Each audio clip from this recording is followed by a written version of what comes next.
কৃষি সম্প্রসারণ অধিদপ্তরের আয়োজনে গাইবান্ধার সাঘাটায় পার্টনার প্রকল্পের আওতায় দিনব্যাপী কৃষক উত্তম কৃষি চর্চা সার্টিফিকেশন বিষয়ক কৃষক কৃষানি ও উদ্যোক্তা প্রশিক্ষণ অনুষ্ঠিত হয়েছে।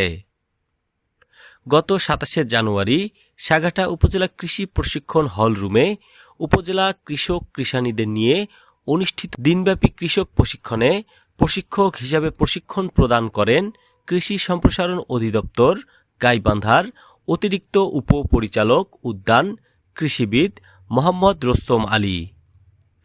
সাঘাটা উপজেলা কৃষি কর্মকর্তা কৃষিবিদ মোহাম্মদ আসাদুজ্জামান, কৃষি সম্প্রসারণ কর্মকর্তা কৃষিবিদ খালিদ মাহমুদ ও উপসহকারী উদ্ভিদ সংরক্ষণ কর্মকর্তা অলিউর রহমান। সাঘাটা থেকে মাজেদ মাজুর ভিডিও চিত্রে মোস্তাফিজুর রহমান ফিলিপস, সাঘাটা নিউজ।